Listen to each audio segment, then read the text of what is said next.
My talk is titled Live in Color. For those of you who don't know anything about me or my artwork, that's sort of been my mantra for like quite a while, whether it was that I knew that that was my mantra or whether as my business developed that became sort of a tagline, even on my website, on my fine art site says Live in Color. I want to just explain why in a very simple way, and then I'm going to start to explain how my entire career has continued to lead back to living in color. I'm from DC, okay, which I know that is, yes, thank you, right? Amen. And we're at a church, so that's okay. You're allowed to yell out amen. And I was born and raised Irish Catholic, which is why you all have mimosas in your hands and we're about to do a toast, so hold on. For 15 years, I've been self-employed. I came out of graduate school. I started a business. I didn't know any better. I didn't even know I was really starting a business, and we're going to get to that in a minute. And then it organically grew, and I feel very blessed with the team that I have and the set of circumstances that has unfolded. But I don't think any of it was by mistake. I think quite a bit of it was by design, and a lot of it is because I live in color and have believed that, and like as a little girl would do things that now I look back and I'm like, oh yeah, well, you know, if you're 22, you might think it's, oh, I'm gonna live out loud, I'm gonna not live by the rules, and you know, and it's funny how that develops in your life. And now at 37, I think it's a really, it's a philosophical, spiritual, religious thing for me. And it sounds so goofy, I'm sure, but the fact that we are in a church that is completely covered in color and we get to talk about this today, I do not think is any mistake either. So, color theory. I'm not sure how many of you are familiar with the basics of color theory. I'm assuming a lot of people in this room are, but in the event that you're not, you know, no color by itself is the same thing when it's next to something else again. So we have the purple, right? It's the same purple, but surrounded by another purple or surrounded by another color, it is no longer that color. And we're the exact same way as people and as creatives, and it applies to design, it applies to relationships, it applies to everything. And that is what I think, what is so beautiful and wonderful about everybody in this room is that we're meant to be different. We're not meant to be the same color. We're not even meant to be the same palette. And you're supposed to be living out loud. You're supposed to be living your colors. That sounds so cheesy, I know, but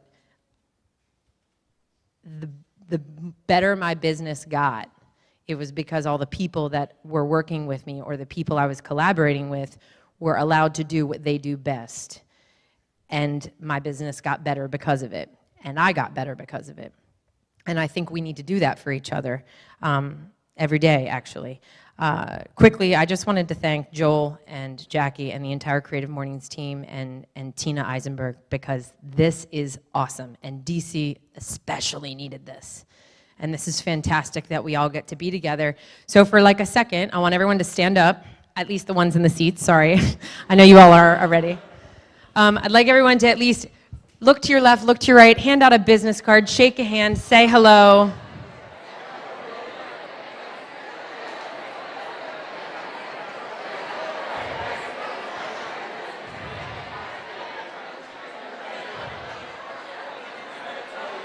All right.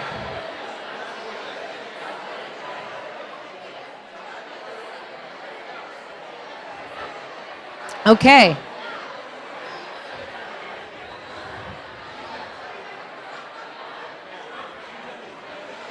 Now, do all of you have a drink in your hand? No? You have coffee, a mimosa, anything? Ladies, we have people without drinks in their hand. Will you hand them out? So something you're going to learn about me really quickly. Few things you'll learn about me very quickly is that a lot of my business right now revolves around the restaurant, bar, and club industry. I was raised Irish Catholic. I went to Catholic school my entire life, and anything that's important in life, in my life, has always started with a prayer or a toast or a moment of reflection. And I think before we all get into the nitty-gritty of what you're about to see here, which is some wild stuff, I went through it and I'm like, Jesus Christ, what have I done here?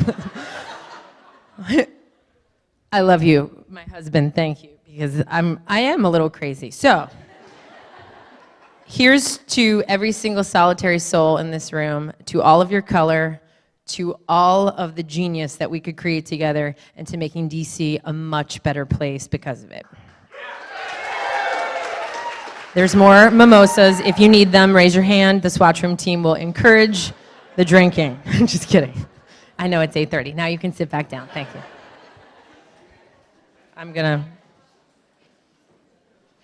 Oh, my father would be so proud. Okay. So, some of you on your seats were a couple of my paintings, and I feel like I can't start this talk without starting out explaining that I wanted to be an artist. I wanted to make a living making my art and figuring out a way to sell it. And that was not an easy thing to figure out. And so I went back to graduate school and in Italy, actually, and got to learn how to restore frescoes and restore anything for that matter, manipulating materials. But there was this reverence for artistry and craftsmanship and artisans who could actually, make a living doing this. And when I came back after graduate school, I came back to DC, where I'm from, and I started O'Neill Studios. And O'Neill Studios was largely, well, actually, you know what? Hold on. This is my parents. This is my dad and my mom. Those are the O'Neills up there. And that's my dad dyeing Easter eggs with me. And I was a bit of a troublemaker. My first Halloween costume, my first real Halloween costume, was a Heinz ketchup bottle that I made out of a refrigerator box. And I couldn't move, so I didn't get much candy, but it was awesome. And I forgot that I had this slide up here because I wanted to give you guys a little bit of background. I mean, I'm going to jump into my business, but I think knowing a little bit about, where someone comes from, and obviously being from DC, it's not like this was a hotbed for artists and creative professionals. And every time I, talked about coming back here, people would say, why aren't you moving to New York? Why aren't you moving to San Francisco? And to be totally honest with you, I had every intention of doing both of those things. And then I never did. But I think DC's better for it, and I think I'm better for it, and I think that I'll leave it at that. And maybe I will end up in San Francisco and New York for a little bit, but I wanted to be the first woman president of the United States. I remember as a little girl telling my parents that was it, that I was going to be the first woman president of the United States. And part of my platform is that I was going to make everybody dance for 10 minutes a day. Which is why that Nappy Roots song, "It's Gonna Be a Good Day," I think it does help. But I thought I could solve all sorts of problems that way. And I really, when I thought back on a lot of the things that I did, not only in high school and college, and subsequently in graduate school, and what led me to my career, it's always been taking risks and living out loud, really and truly. I met my husband by going on 30 dates in DC, and he was date number 17, and I made a painting after every date. And he married me. I don't know whether, and it's awesome, That's him. And those are the bridesmaids' dresses I was telling you about that I painted at our wedding. So that's a little bit about me. Let's get into O'Neill Studios and the fun stuff. So I started O'Neill Studios, and I didn't know that I was starting a business at all. And this was 2003 I did this. I started with murals in kids' rooms, and then that turned into Venetian plaster in bathrooms in Reston, Virginia, and then that turned into elaborate ceilings and 3-story foyers in Potomac, and it sort of kept growing, and I didn't know that I was growing a business, but I knew that I was getting in front of people that I couldn't get in front of in a gallery. So I would go in, I would do these well, it was the US's version of the Renaissance, right? Could you make my molding that I paid $1.99 for look like it was from antiquity? And I can.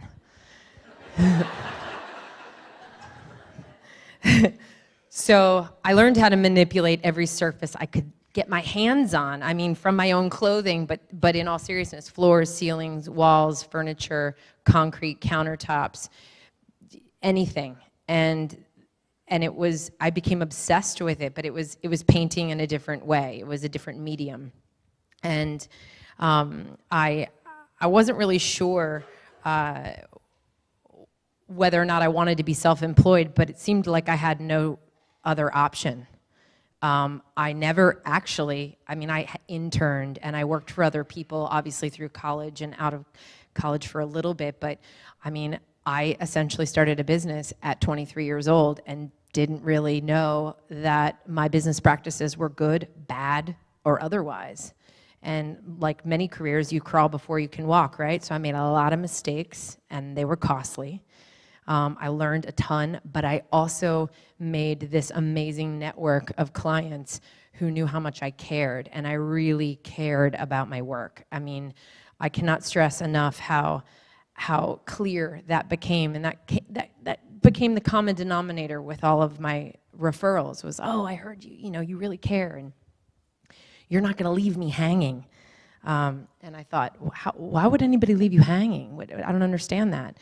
So I unfortunately learned some myths and some things that were kind of ugly about being self-employed. And I shouldn't say myths, they're truths and some myths that I learned. I started in my group house in Glover Park that then grew to an apartment in Adams Morgan that then grew to a 5,000 square foot warehouse in Kensington, Maryland, where I could collect everything under the sun for a lot of the restaurants that I started to do. But most of my work was residential. So, and that's a whole other bag of things, of issues. You become people's therapists. You learn what's in their bedrooms. You learn what's in their kitchens. You learn a lot, and you become part of their family. And so I think whether I knew it or not, I was building this secondary family of people that really started to believe in me and believe in my artwork. And that was awesome, because then when I started to grow and I would bring other people in, I would say, well, they're an artist and this is what they do. And it was like a traveling gallery, so to speak, right? These are some pictures of the old gallery. Artist at work. That was where our first, that was one of the first t-shirts. Working artist and artist at work. I had a real chip on my shoulder about that. Because everybody just decided that artists couldn't make money, and oh, you must be a starving artist, and oh, you must, be lazy and not be able to show up on time and not be able to bill accordingly. And I hated it. There were so many stereotypes about being a professional artist meant you had to suck at all these other things. And that is just not true. And in no other line of work do people make excuses for you simply because you're creative. You have to show up at work on time. You have to fill out paperwork. You have to pay taxes. You have to have insurance. But with this line of work, it's not that easy necessarily to get your feet underneath you, and it's a very challenging line of work in that respect. But I was really, really shocked at the amount of people, really shocked for that matter, at the amount of people that would think that I was incapable. I can't believe this is happening right now. I have a force field, and I've had one for a while, about technology. I'm surprised that this is even on right now. and that it's not shutting down. Maybe artists don't. I do. It worries me. Anyhow, I want to flip through some of these slides of projects as my career evolved. That slide was my very first logo. That was probably for about 5 or 6 years. And then my team grew. And my team grew because I started working with other awesome, talented, very, very creative people who were good at what they did. And when I leaned on them and I didn't try to take it all on myself, and I understood that collaboration really, really and truly is probably the most valuable thing creative people can do for themselves, but we don't do it. We don't do it because it's my idea. It's my idea. I'm going to stay over here and I'm going to be an island. I'm going to wait for someone to discover me, and then nothing happens with it, right? We need each other, and it can be scary and it can be difficult, but it's so critical, and that's what started happening. And what also started happening is that I figured out ways that we could give back to the community, and that, I think, just serendipitously and spiritually started to affect our work. So we started to have a salon party when it was our slow months. From January to February, or January to March, were slow months for us. And so we would have all the artists that work with me put a bunch of art up on a wall, sometimes 50, 60 pieces. A portion of the proceeds would go to charity. And 10, 12 years ago, that wasn't necessarily something that was happening quite a bit in DC. Now there's art parties everywhere, which is awesome. But it was crazy. My clients would come in and they'd say, well, I don't understand. Where are all these people hanging out? I'm like, well, they're not hanging out at Cafe Milano, I can tell you that. But then I would tell my artists, go get some business cards and go to Cafe Milano and pass them out. They don't know where to find you, you know? So this party, after I think we had the 10th version of it just this past year, was really quite successful and took on a life of its own. And we've had different charities that we've been able to affect and have a huge impact on. And I'm super proud of that. And it was another way to get my artwork and other artists' artwork in front of clients. This was the second round of O'Neill Studios logo. And it was not your average X, not your average painter, not your average artist, not your average photographer, blah, blah, blah, blah, blah. I had probably about 7 people at the time that this logo came out that were working with me, who all had such awesome different backgrounds: 3D artists, lighting installers, sculptors, furniture makers, and we were becoming a stronger force, but we were artists. We were not designers in the typical traditional sense. We were not architects in the typical designer, or I'm sorry, by education anyways, in the traditional sense. And so clients who were finishing clients started to ask me design questions and asked me, you know, to act as an interior designer for them. And both of my parents are academics, they're both PhDs. I have a tremendous amount of respect for people who have gone back to school or have stayed in school to gain their degrees in these respective fields. So I was like, I'm not gonna call myself a designer, I'm an artist. That's what I am. And we can do certain things for you, but I felt like it was presumptuous, you know? And then the minute I just let that go is when the amount of creativity, like it just fell out of me. It was awesome. How can I affect every single solitary surface? And how can I re-envision space? And it didn't matter what my title was. And the minute I let that go is when my career as a designer really started to take off. And I still feel the same way I do about one's education and degrees. I do think, though, there's a lot to be learned about the methodologies that we hold to be so sacred and what doesn't work in this line of work anymore. I'll get to that in a minute. But this was one of my very first projects, Say. It's still there on 7th Street. I don't know if any of you all are familiar with it, but this was the opposite of a palette that I'm comfortable with. I mean, it was all white, and he needed it to be all white. We wrapped the entire thing in white ostrich vinyl, which I thought was really cool. And then I learned it didn't help for sound at all. I learned a lot of things that a designer who's trained would have known. And so I made a lot of mistakes along the way, but I also made some really genius mistakes that continued to get more work. This is a detail from one of the back of the chairs. This for me was, seemed so silly, but was such a big moment because these are the things that people take away from, a dining experience, and truly a dining experience. It's not just you expect the food to be good. Why wouldn't it be good, But what do I feel like when I come into these spaces? What do I take away from it? The corset was going to be a sort of this consistent trend with this one client and in that space. Actually, the image to the left of the woman's eyelashes is a lenticular image. I don't know if any of you guys are familiar with that, but her eyelashes are supposed to come out at you when you're sitting there eating. Also, maybe not the best idea when you're having dinner. But I tried. Same client also owns Oya. And we did this project shortly after Say.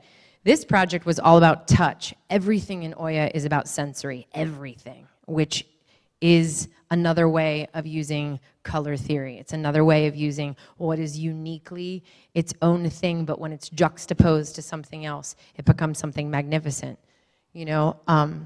All of those walls were piped by hand with a pastry bag of black modeling paste. And if you touch them, which you can't really hurt them. Even if you nail your elbow into it, you can't hurt those walls, which I'm really proud of. But I've now since learned there's so many other ways to achieve that look, And that probably took us 10 different evenings. We worked in the evening. We got there at 11 p.m. We worked till 4 a.m. And there's roses on that back wall. If you've been at Oya, a lot of people remember the roses. There's chains, there's crystals, there's a fireplace, there's water feature, there's this entire sensory overload. It's a really beautiful place. I highly recommend going. The next project was called Lincoln. Many of you may know Lincoln because there's a million pennies on the floor, and there was a Washington Post contest about guessing how many pennies were on the floor. And the pennies on the floor are cool, don't get me wrong, and they were a labor of love, and it was a Hail Mary pitching that idea to the investors of that group.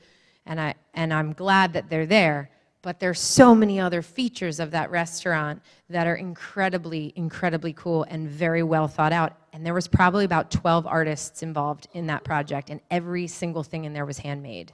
Everything in there was handmade. The light fixtures, the tables, all of the upholstery.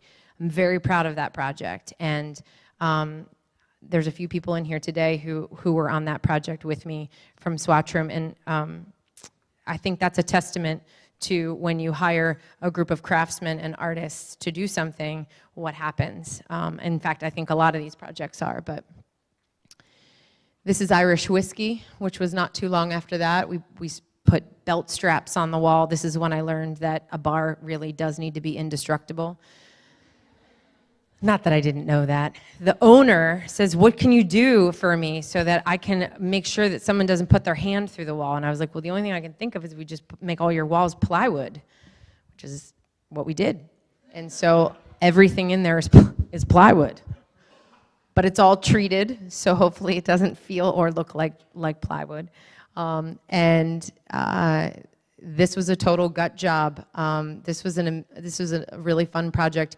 And this is where living in color also comes back. The gentleman who owns this is the reason why we all have mimosas today. He gave us all the champagne. But he also is somebody who started his business from the ground up. And I think he really took to heart how many people put their heart and soul into this job. It wasn't catalog ordering. It wasn't a GC managing the project and the designer would show up occasionally. We were there every day putting our hands on the space, and we established a pretty great relationship, and now I have ownership in other restaurants because of that with him. And I took that leap. After you put your heart and soul into these places and then just hand them off, it's a little bit hard because they're like your babies, This is Saks. Does anybody know Saks? It's like a burlesque club meets Eyes Wide Shut meets Versailles. It's bananas. It's bananas. 365 rolls of gold leaf were used in this project. It's absolutely out of control, amazing. I highly recommend going to see it. This is a project where living in color really comes to the forefront. Your clients ask for things, and you may completely disagree. Like, that is not my aesthetic. I do not agree. I do not think this is a good move. People are going to make fun of you, and my name is going to be attached to it. Right? And you have that moment where you say, should I take this job because my reputation's on the line and I fundamentally disagree with the direction this is heading? But you run a business and you have people and payroll, and sometimes it's a business decision, and sometimes it's the fact that Errol, who's the owner of this place, I really respect him a ton, and here's why: because he really wanted to take a risk. And he was asking me to help him take that risk. He was asking me to find the artist that would do something completely unorthodox that I wasn't sure I was comfortable with. And the part of me that was an artist said, I can't do that for you. But the part of me that was a business owner said, I can absolutely find you that person, and I can be the conduit. I can be the gatekeeper, let's call it, for all of these other creatives that needed the work. And the clients needed those people, but they didn't know how to find each other. And that was a big, big moment for me to figure out how that intersection of business started to come alive. This is Hank's Oyster Bar in Dupont. There's a lot of really fun features in here as well. This is a place called Capital. And I wanted to get to that because this is where my business partner came in. I should leave him, shouldn't I? I should leave him? Yeah. This is Warren Wexler. He's in Canada right now. We're really disappointed that he can't be here. So we got a cardboard cutout of him. Warren is a genius in his own right, and we're completely opposite in how we problem solve, how we dissect design, and how we approach a space. He's a formally trained architect, furniture designer. There were things about a lot of these spaces that I knew I wanted to do stuff. Like in Lincoln, I wanted a plexiglass wall that lit up, but I wasn't sure how to get that plexiglass wall. That's actually the first time I met Warren.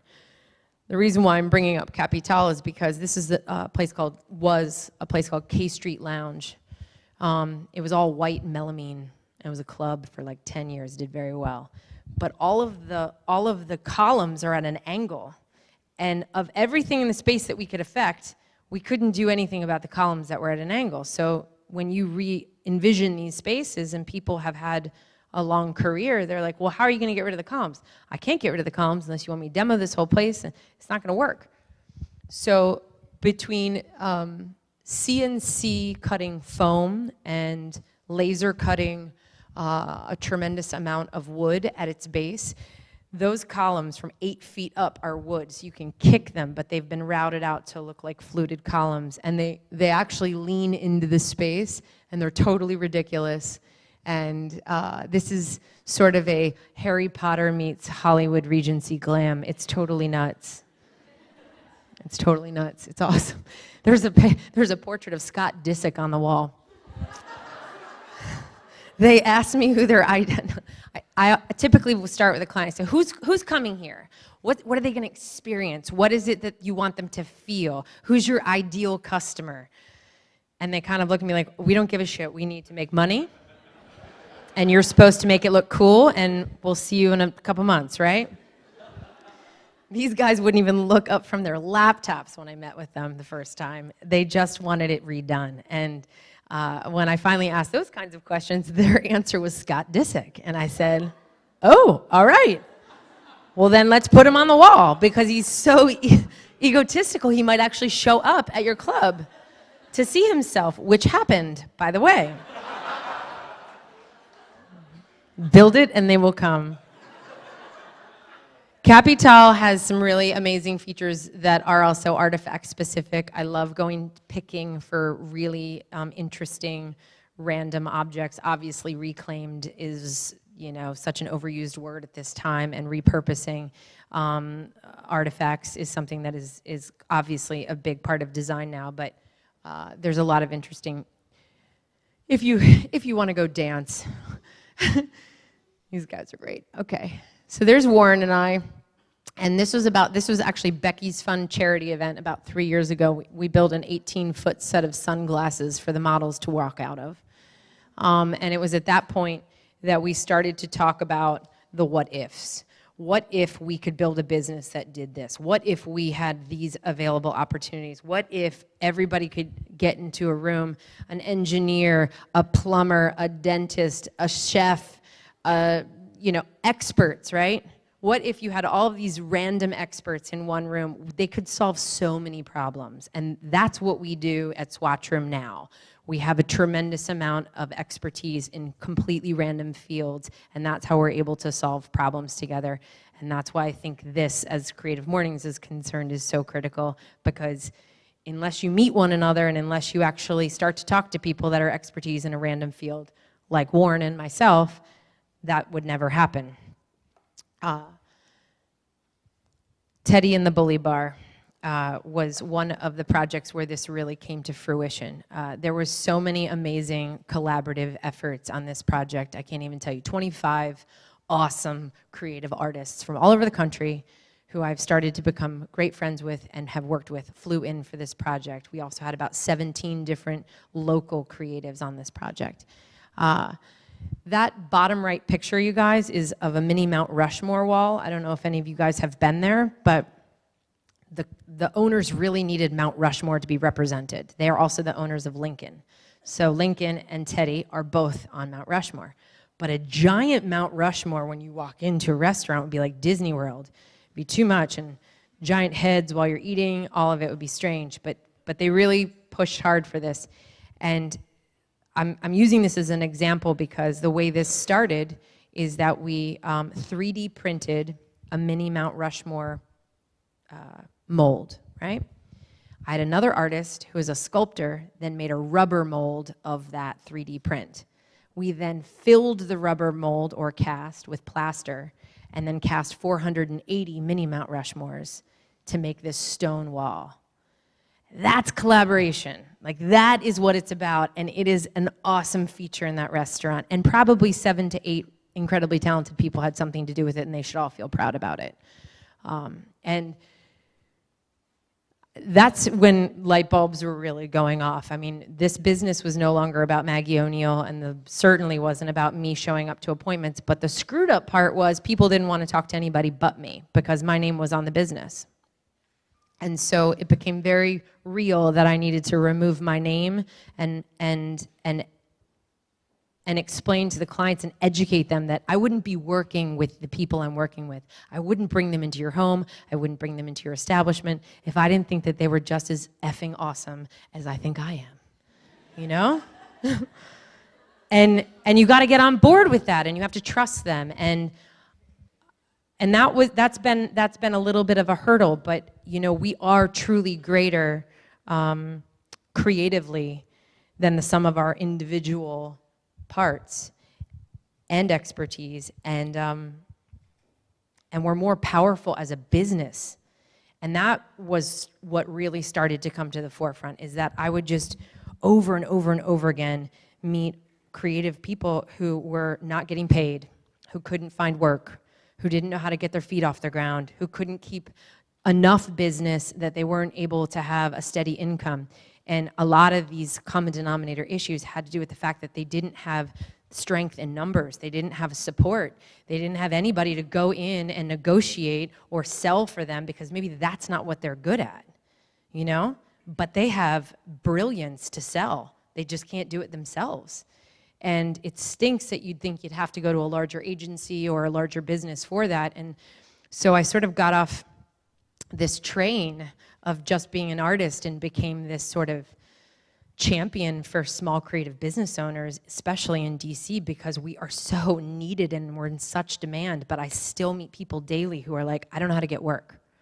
And the crazy thing is, this town is filled with money and need. I mean, it really is for creative people. And yeah, amen, right? So So why is anybody without work? Why is anybody unable to keep the work? And there's a lot of reasons. There's a lot of reasons, and I'd like to think that we at Swatchroom are going to be able to help and debunk all of that. That's the goal anyways. This is Copperwood Tavern. This was sort of the last O'Neill Studios projects, but Warren was the architect on this with me, and this is in Shirlington.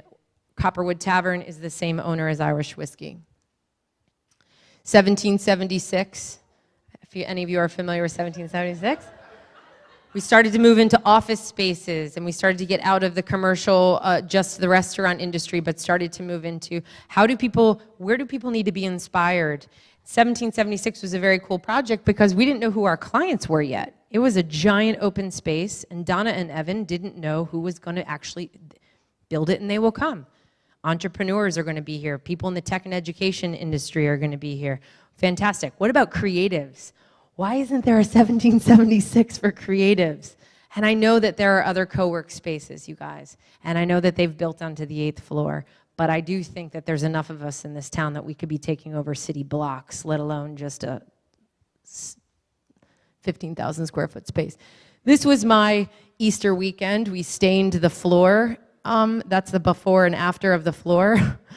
And this was such a quick project. It was kind of nuts, but I'm very proud of what's happened there, and I'm very proud of the startups that are all collaborating, and I mean the amount of genius that's being pumped out of there because of exactly what we were talking about. Those are people living in color. Those are people following their dreams and starting to really use one another, and not just their networks, but their ability to think outside the box. I've gone through some of these, but I wanted to just touch on some of those things I was talking about before that I ran into. Working with your hands does not make your work less valuable than someone in an office behind a desk or in a suit. I couldn't get over how many people thought it was negotiable just because we work with our hands that we were second-class citizens. It is crazy to me. DC is a highly educated town. I mean, I understand that, but people who make things with their hands, that's one of a kind. It should be more valuable. And we should be champions of that as creatives in general. And it doesn't happen. It doesn't happen. It's disappointing, and it's something that I'd like to change. It's something that I think that as a community we should try and change, because that's becoming more and more obsolete. Contractor creative myth, stereotypes. Contractors are unreliable and dishonest, and creatives are lazy flakes and bad business people. Contractor creative myth. Everybody, I'm sure, has heard this. Oh, my contractor screwed me over. They didn't show up on time. They tried to overbill me. They left their tools out. They just quit the job in the middle of it. I mean, I've heard a lot of bad stories, but the problem was we were creative contractors. We still are creative contractors. So we had both of these hurdles to overcome. And all you have to do is show up on time and send them an invoice and do good work. I mean, it's really not that challenging, but those three things people don't do. So you're ahead of the game if you just show up for an appointment. It's shocking. It's awesome. I'm sorry and thank you. You know, when you screw up on a job and when your decisions aren't what you thought they were going to be, and as a creative, I mean, all you do is take risks, right? You throw out an idea, you hope for the best, you really commit to it, you do your due diligence, and then it doesn't work, or it doesn't look good, or it doesn't last, or something happened. And to just say, I'm sorry, there's no but, there's no excuse, there's no reason, I'm sorry, goes a long way. I know it sounds trite and simple, but I think as creatives we do a couple things. People shut down, or they decide to not call somebody back, not respond, avoid the situation. I think we do that, and I think humans do that in general, but that's the worst thing you can do for the creative stereotype and the creative, what I like to think is our reputation as a community. And thank you, thank you for the work. Thank you for continuing to support the creative industry. Goes very far. It's interesting to be a woman in the construction and design business. Warren and I teamed up for several reasons, but one of the conversations we continued to have, which I think he was surprised about, was how often I ran into a situation where I'm the only woman in a room of 12 men who want nothing to do with me, and they certainly do not want to be taking direction from me. And it's not because men hate women, that's not what I'm saying, but I am saying that it is incredibly challenging. And for any of the women in the audience who are in construction and or design or even in that realm, I think probably you have an idea of what I'm talking about. One of my projects, and I won't say which one, I had a contractor within the first meeting tell me he doesn't work with vaginas. I also had a man call me the C word about 2 weeks ago, simply because I wanted him to not break open the brand new floor that was in a restaurant we just installed. Anyhow, I got enraged. Of course, I was very upset, and I wanted to scream from the rooftops. And my mom actually gave me some great advice. She said, you know, Margaret, it's a fact you have a vagina. You can't get rid of it. So you should just, it's a fact, you know? Put it in an agenda. Bring it up like anything else. Like, we have drywall to fix. There's tape on the ceiling. I have a vagina. And so that's what I did, and it worked. It worked. Sorry. It was kind of amazing. My mom was right.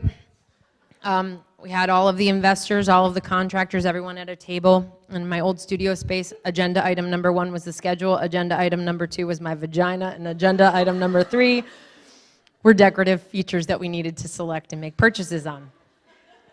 And everyone got very upset. Maggie, this is inappropriate. I can't believe that you put this on here, blah, blah, blah, blah, blah.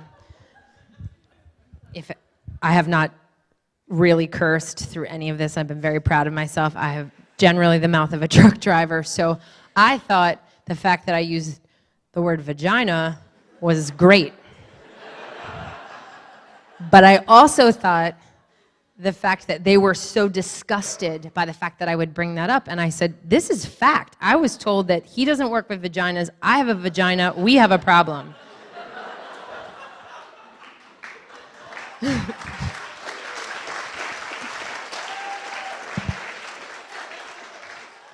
So, needless to say, that contractor and I got off to a little bit of a rough start.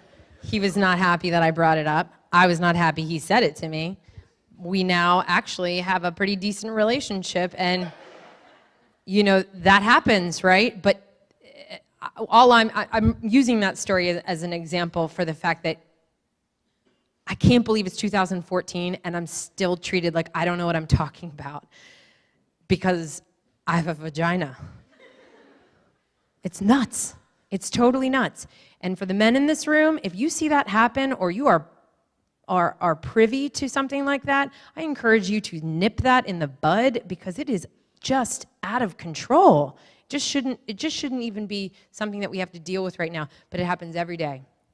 And Warren, over here, is stunned by how many people don't want to hear what he thinks about color or fabric or textures. Warren is not even in the room when we're talking about it. And I'm not in the room when we're talking about building something. It's just the stereotypes are still there, unfortunately. And yes, I can pick out a great color palette. I can also build things. I can also move a lot faster than a lot of the contractors on my job sites. And that's the other thing, is you need to learn how to do it yourself before you go telling other people how to do it, you know? Learn how to lay tile, learn how to skim a wall, learn how to do the best Venetian plaster in Washington, D.C., and then you can tell other people whether or not they're moving slow or fast or they're reasonably priced. And I worked with so many designers, and we work with a lot of designers who have never done any of this for themselves, and so they don't actually know what they're asking for sometimes. And I encourage anybody to do that themselves. I think I've already brought these both up. Surround yourself and attempt with work with people who do what you do it differently or do it better. It makes you better, and it makes me better. Amazing things happen when you continue to overlap mediums and interests. So I love orange, I love turquoise, I love hot pink, I love all these colors. I bring them together. Sometimes it looks terrible, sometimes it looks awesome. I have tried to do that in my business. I've tried to do that in my relationships, in my friendships, my professional life as well. I've tried to overlap as many things, and I get, you know, sometimes that works out and sometimes it doesn't, and sometimes it's genius. Obama came to Lincoln for something. He came and rented out the space when he was in the middle of a campaign, when he was in the middle of the second election. And I was able to paint a portrait of him and give it to him in this restaurant that I had designed. And I tell you, it was like the most amazing moment as a painter to be able to do that. It was the most amazing moment as a designer just to have him in there and to walk him around and talk about the pennies, and there's 400 mason jars in the ceiling, and I gave him shit about the fact that I'm a small business owner and I have to interns and insurance, and I was very composed. And then I went to go get the painting, and that's why I started with the paintings earlier. That's my love. It's my first love. And I fell apart. I just started crying. And I gave him the painting, and I was like, I made this for you. Idiot. I can't believe I did that. Anyways, he now has the painting. I don't know where it is. It was an amazing day. I felt very blessed that he was even in Lincoln to begin with. The fact that he has a painting of mine is like, it's crazy. And then just this past July 4th, Obama takes a visit to 1776, which I knew he was coming to 1776. We were on the way to the beach that day, and I was like, this is awesome. That's Obama coming to another place we've designed. That's fantastic. And then this is the cover of the New York Times. The next day is That's My Uncle Sam, right behind him. And I thought, you think he turned around and was like, I have one of those paintings. You know? I'm sure he didn't, but that was a huge morning, and that is overlap. That is my fine art and my business and a tremendous amount of hard work all convening at once, and it was a really awesome morning. I have talked way too long about everything but Swatram, which is where we are now. Swatram is at 9th and P Northwest, you guys. It's a couple blocks up from the convention center. Woohoo, Shaw. Art all night this weekend. Please come. 7th and 9th Street, 15,000 people, live artists, food, I mean, performances. It's going to be pretty fantastic. I'm a big Shaw fan right now. We are fabricators, designers, installers, dancers, philanthropists. I'm very proud of my team. Most of them, if not all of them, with the exception of Warren, are all here today. I'm incredibly grateful and incredibly blessed to have so many awesome people around me every day. We took Lady Lisa's hair salon and we turned it into our office, our studio, and our gallery. And Lady Lisa's hair salon had been there for 25 years and it had no floor. It was linoleum on plywood, on linoleum on plywood, on dirt. And we now have a studio that we're all very proud of. DC did not make it easy with zoning variances and whatnot for us to move in there, but we're in there now. And this is the floor of the gallery. This is gonna sound a little goofy, you guys, but I'm a big believer, not only are your colors very true to who you are, which is why we asked the question that we did, but you know, quotes, obviously, they're everywhere. You know, you can see inspirational quotes on Facebook by a couple of your friends. I don't know where she is. I have a friend that's like Jay-Z. She likes to post them like every 5 minutes. I'm just kidding. But I love them. And if each of you had to pick 5 quotes that described what motivated you, what really got you going, I don't think that you may have 1 or 2 that overlap, but I think that's a really good exercise when you have to get a group of creatives together to ask them to pull out their top 5 quotes, which is what we did for our whole team. And then we stained them in the gallery floor. And that's before everything else that's in on the gallery now, on the gallery floor. But I can't help but think when clients come in there and when we have people working in there that there's a little bit of inspiration underneath your feet. There's that surrounding you, and I think that's incredibly important. What makes Swatram different is the fact that we actually are makers, okay? We came in through design a little bit through the back door, and I'm really proud of how multifaceted our work is. I'm really proud of the things that we have in the works that are philanthropic so that we can give back to the community. We took a group to Morocco in December to work with an organization called Project SOAR, and it was like a Habitat for Humanity for all intents and purposes. But we worked with these little girls there who basically are getting married at the age of 12 and have really no ability to be creative or think about their professional life or their career or make choices on their own. And you know, the fact that Swatch Room can have impact in other places is quite important to me, and I know very important to Warren. Something that Warren and I both we'll get to the Buddha in a minute.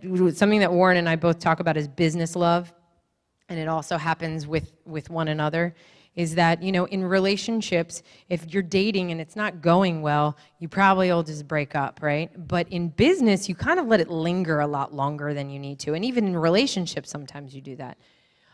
What we have been trying to do for a while is implement an entire philosophy that it is important, it's very important, that you bring to the table exactly who you are, exactly what you're able to offer, and we do that with our clients. We ask them questions. I'm not sure that they get asked by other people so that we can know more about them, but if it doesn't work, we stop immediately. We're trying to do that anyways, so that you don't have a runaway train. And I feel like if you are looking at somebody and their color is chartreuse, and that is not for you, you should probably walk away from the relationship and introduce them to somebody else who loves chartreuse. And they'll have a great relationship. And then everything will sort of fall in place. And I think that's something that with our relationship we've been trying to do. I have Buddha up here. You guys, did anybody read about the Buddha that was taken out of the Buddha bar, and then we cut it in half and we drove it down to Miami and then put it back together in a pool house down there? That happened. This is not our day-to-day life. It was a funny slide of the two of us working together in general, but that was one of the all-time funnier things that we've done together. These are projects that are Swatch Room projects right now. This is a house in Aspen where we've used everything from photo wallpaper to installing a ski lift in the ceiling. That's an Aspen forest mural in the master bedroom. This is the entire team that came out to Aspen. We had about 14 people out there. And the thing is, people are willing to do that. People are willing to hire 14 creatives from Washington, D.C. to come out and activate their house, because that's a bunch of design ninjas that all have totally different backgrounds. And if it's sold properly, if it's explained properly, it's possible. These are some other snapshots from the house. Some cool light fixtures. This is the YMCA on 14th Street. We did an entire installation. We did about 18 different installations in there, but this is of musical instruments, about 120 of them hanging from the ceiling. This is Twitter in DC. We made a Washington, DC Twitter flag out of, I think it was 3,500 laser cut feathers, and it looks like a sequins wall. It's really quite beautiful, and I wanted to put a fan on it so it would move, but there wasn't any money in the budget for that. So we're employing different things besides just finishing, obviously, in our designs. We're using a lot more of CNC cutting, digital printing. This is a new arena for us, you guys, which is commercial development. And if you are an artist or a designer, I highly recommend starting to tap some of the developers in the city that are trying to get truly unique spaces that aren't your average spaces anymore, so that you feel a little bit of that soul when you walk into your condo building and you don't think it was just a stock piece of artwork from Home Goods. They're looking, they're seeking, but they don't know where to find anybody, which is the crazy thing to me. So they're calling us to help us find artists now, which is fantastic. That's the idea. This is a place called Chaplin that just opened in Shaw on 9th and P, right down the street from us. We love our neighbors. We love Chaplin. And that's going to be part of our block party on Saturday. I hope that you all can make it.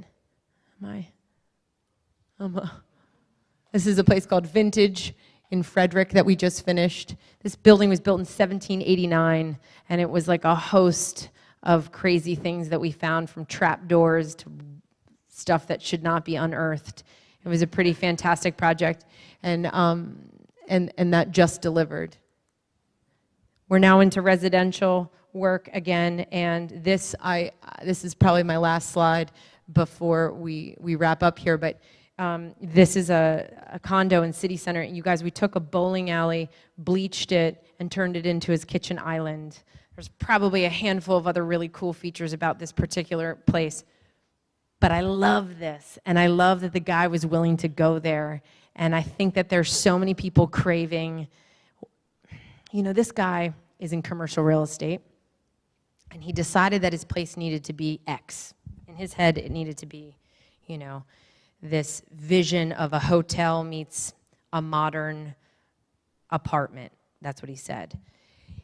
This guy's got so much soul, so much personality, and a lot of fun, but he doesn't know how to express it, and that's our job. And everybody in this room has the ability to probably get that out of a client. And I can't stress enough how much I would like to celebrate that and to have that be what our calling card is in Washington, D.C.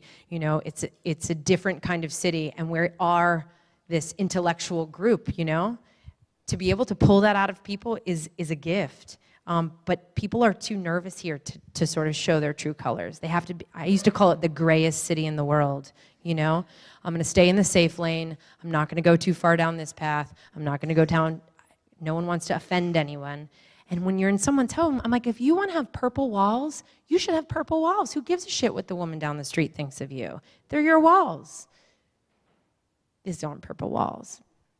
It's a island made out of a bowling alley. But this is, for this guy, the most exciting thing that's ever happened to him.